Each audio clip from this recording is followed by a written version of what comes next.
I'm Sushil Kumar Jain. Before you again, yesterday we talked about in the last part of the Easy to Grasp series, 10th part of the social science for class 8th, 10th, and for the IS and PSC. We were discussing about industries and trade, उद्योग और व्यापार की condition क्या थी. The chief luxury rarities were Kalika, कालीन and the muslin. Okay, उत्तम किस्म का रेशम और मलमल, ढाका की मलमल बहुत प्रसिद्ध थी. Textile products, wood and silk work, metal work of the iron, steel, copper, brass, gold and silver were also very famous. ये वो समय था जब इंडिया का जो घरेलू उत्पाद था उसमें कपड़ा, ऊन, रेशम, धातुकर्म, लोहा, इस्पात, तांबा, कांसा और पीतल तथा सोने और चांदी के उत्पाद भी बहुत प्रसिद्ध थे. डिक्लाइन ऑफ इंडियन इंडस्ट्रीज, भारतीय उद्योगों का पतन कैसे हुआ, क्या सेटबैक रहा उनका. इन 1700 and in 1720 prohibiting rules against the Indian textile product in European country. 1700 एवं 1720 में भारतीय कपड़े पर यूरोपीय देशों में रोक लगा दी गई.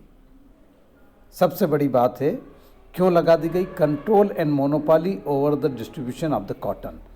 सबसे बड़ी बात है कि ब्रिटिशर्स को क्या चाहिए थी, कॉटन पे, रॉ मटेरियल पे मोनोपोली चाहिए थी, मार्केट पे मोनोपोली चाहिए थी, एकाधिकार चाहिए था.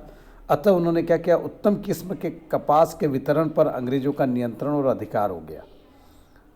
इसका अर्थ ये है कि इंडिया से कॉटन अगर जाएगा तो ब्रिटिश ईस्ट इंडिया कंपनी के थ्रू ही जाएगा और जो माल बन के आएगा वो भी ब्रिटिश ईस्ट इंडिया कंपनी ही डिस्ट्रीब्यूट करेगी. In year 1853 the first railway was settled from Bombay to Thane. Simultaneously there were the importants in the postal system. In 1853 the telegraph was also introduced in India. Bharat में पहली rail 1853 में बम्बई से थाने के बीच चली. उसके साथ ही डाक तार में सुधार किए गए. 1853 में टेलीग्राफ सेवा प्रारंभ हो गई. अब आते हैं ये जो डेवलपमेंट थे 1853 में रेलवे का जो डेवलपमेंट हुआ, ये इंडिया के कॉन्टेक्स्ट में गज़ब का डेवलपमेंट था. ट्रांसपोर्टेशन में एक ड्रामेटिक चेंज आया.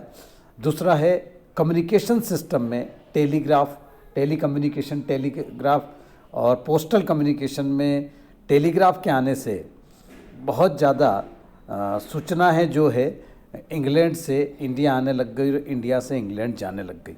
ये एक बहुत बड़ा ड्रामेटिक चेंज था और इस ड्रामेटिक चेंज का हम आज दिन तक क्या ले रहे हैं, हम एडवांटेज ले रहे हैं.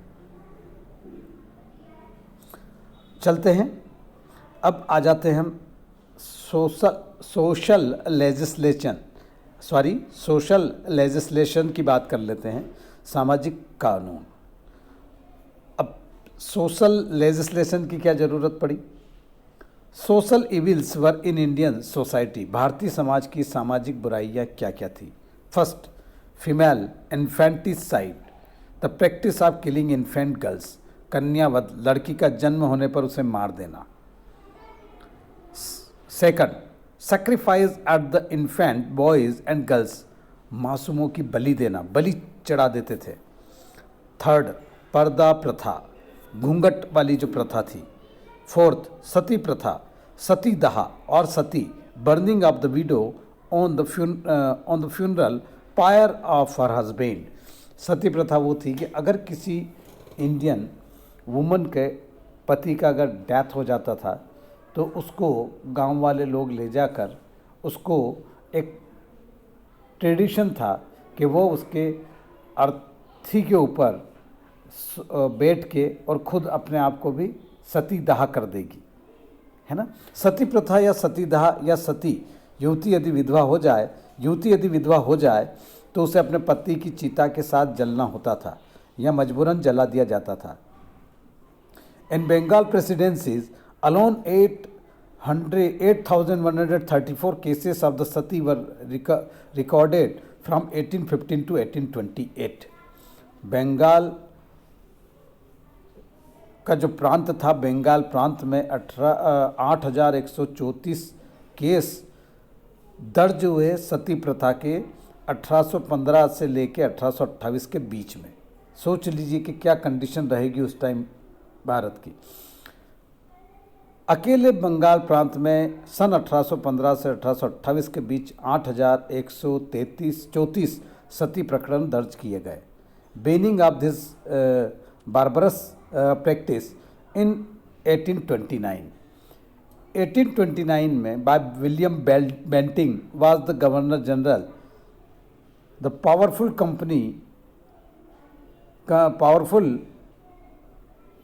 campaign launched by the Raja Ram Mohan Rai helped in the banning of sati practice. Banning of this barbarous practice in 1829 by William Banting was the Governor General. The powerful campaign launched by the Raja Ram Mohan Rai helped in the banning of the sati practice. इस बर्बरता पूर्ण रिवाज पर सन 1829 में governor general William Bentinck द्वारा कानून बनाकर प्रतिबंध लगा दिया गया। इस कार्य में समाज सुधारक राजा राम मोहन राय ने प्रचार प्रसार कर सरकार की सहायता की। देखिए, राजा राम मोहन राय हमारे सबसे पहले क्या आ गए, एक सोशल रिफॉर्मर आ गए, है ना। और उन्होंने क्या किया, ब्रह्म समाज की स्थापना की 1928 में। The efforts of Ishwarchand Vidyasagar, the government pass the widow remarriage act in 1856। उसी समय ईश्वरचंद विद्यासागर जो एजुकेशनिस्ट थे और जो सोशल रिफॉर्मर भी थे,